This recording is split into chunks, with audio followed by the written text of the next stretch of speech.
Well, hello there, you amazing, beautiful, wonderful people. It's Monday. It's Monday, baby. It's Monday, a new week. Is it going to be a good one? Who knows? Who knows? I don't even know. I know you look amazing, and I hope that it's a good week.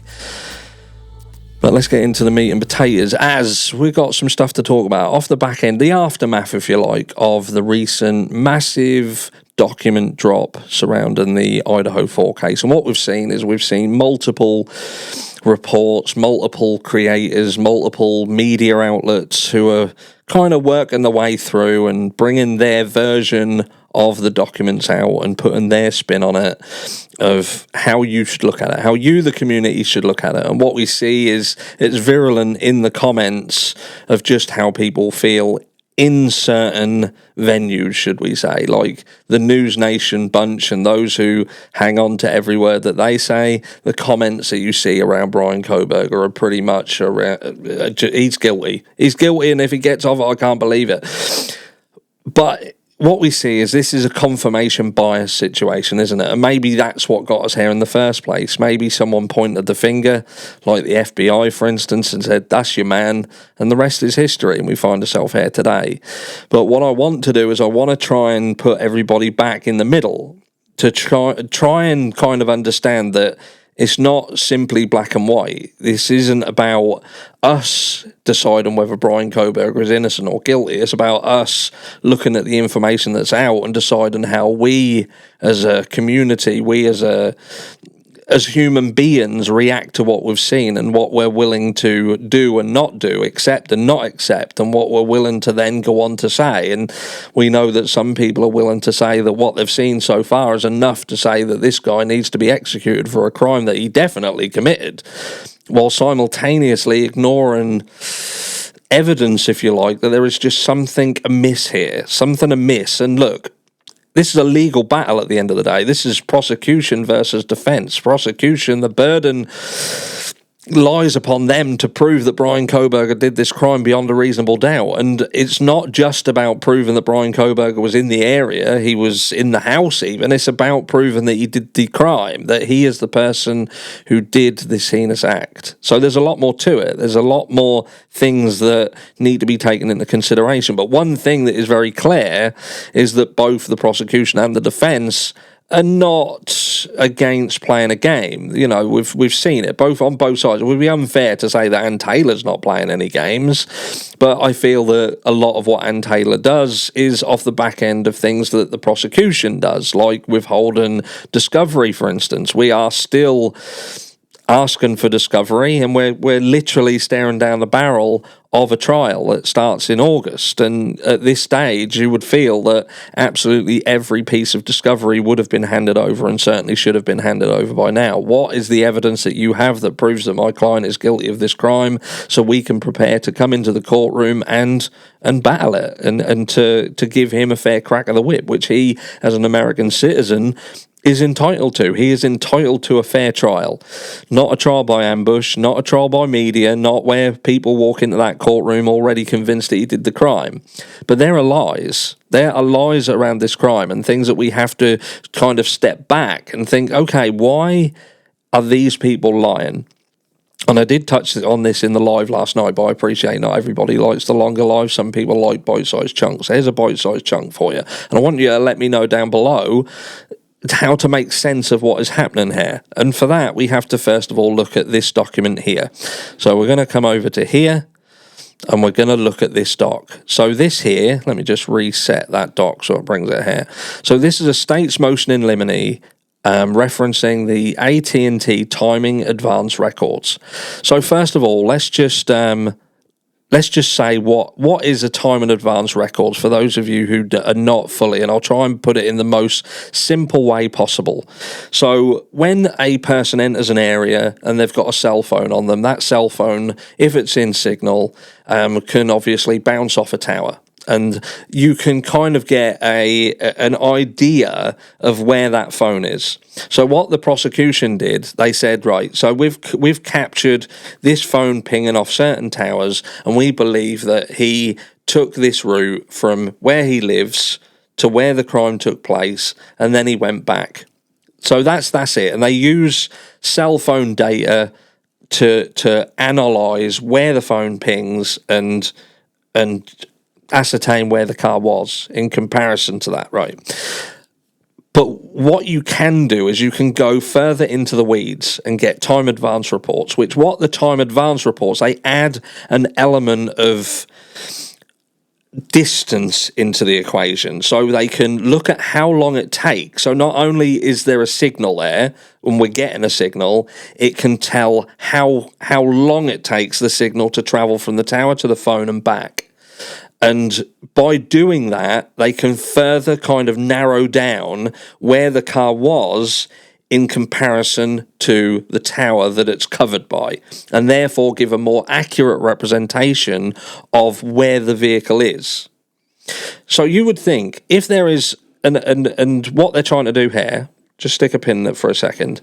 So what they're trying to do here is they're trying to say that data, the data that gives them a much more accurate representation, so you no longer just have to rely upon conjecture, speculation, for instance, that doesn't exist. They're trying to say that what we also, because Cy-Ray, a specialist in this field, who's been a specialist in this field for many years, and helped and used this information to put many people in prison. Many people are now serving time because of the work that Cy-Ray has done and what he has enabled other people to learn from and implement into the justice situation, if you like, the procedure of obtaining justice.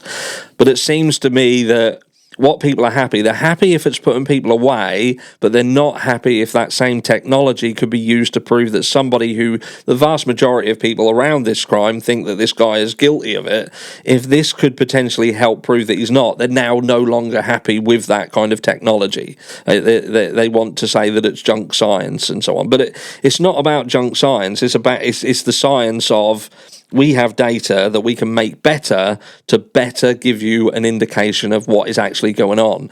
So I asked this question. I asked the question, why would prosecution, people who want to put Bryan Kohberger in prison or execute him, we're not allowed to say that. We're not allowed to say that the state are looking to kill Bryan Kohberger, when in reality that's exactly what they're trying to do. Why would they not want to obtain all that information? Now, some of you are going to turn around and say, but they're saying it doesn't exist, Hush. They're saying it doesn't exist. It was only able to be got hold of a few months after this situation. Well, that's unlucky, isn't it? That's really unlucky that this information, they couldn't get it. But that's not true. Now, there have been variables of this technology going back for decades, albeit in different forms and different accuracy, but it has existed, going back to the Nelos system and various other ones that all look at advanced timing analysis for this kind of thing, and they've used it in different elements of the cellular industry to help with sales, to help with the system itself, to provide better services, and ultimately to be able to allow certain law enforcement agencies like the FBI, for instance, to have access to things that could assist them in obtaining justice. There are systems also, in addition to this, that are not connected to the phone, but connected to the car. I've spoken briefly before on the Burler report, which is about vehicular forensic analysis, where you can go into the ECU of a car and you can obtain and extract certain information from the car. And I always wondered whether they could have extracted a Burler report from the Hyundai Elantra of Bryan Kohberger's. Now, if you look at the Burler site, they would say that we've been able to get diagnostics from Hyundai Elantras going back as late as 2011 models to present. So could a 2015, 2016, because there wouldn't have been a lot of differences between 2015 to 2017. So surely there would have been a degree of forensic data that could have been obtained from the car. Now, some people are going to say maybe not, that a lot of them put it down to the infotainment system and whether It's got a certain infotainment system in there, but ultimately the data comes directly from the car's ECU. So irrelevant of the infotainment system, there'd still be things that you can obtain from that vehicle. And when you look at a Burler report and exactly how much they can dig into the weeds, it's not just about where the car is and when the car is. It's about how quickly the car was traveling, what direction it was traveling, was there more than one person in the car. They can tell you whether the seatbelt pretensioners were engaged in the car, for instance. They can tell you when the indicators was on. These really do go into the weeds, and again, Burler have helped convict multiple people. But I ask, again, the same question comes down to, why would law enforcement, first of all, not want to obtain these things? Did they obtain these things? And then why would they later on turn around and want people to believe that these things simply don't exist when they do, and they could have got hold of them? Now, would it be unfair for me to assume that if the reports exist and they just don't want to get the report, that the report perhaps doesn't support what they're trying to say? Because nothing else makes sense here.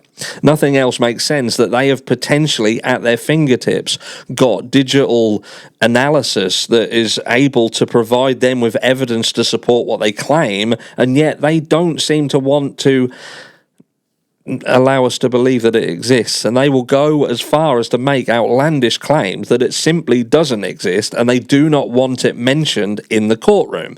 They don't want it mentioned. They don't want the defense to be able to even bring up that there could potentially be a report that would enable them to give more accurate data. So what's going on here? Is it that law enforcement are not interested in looking elsewhere? Have we all got it wrong that perhaps AT&T, they absolutely cannot? And all of the documentation that you can find out in the ether that they did indeed have the ability to provide time advanced data to varying degrees while this crime was taking place, and could have absolutely assisted law enforcement in obtaining data that would have perhaps given them more ability to show that they were right.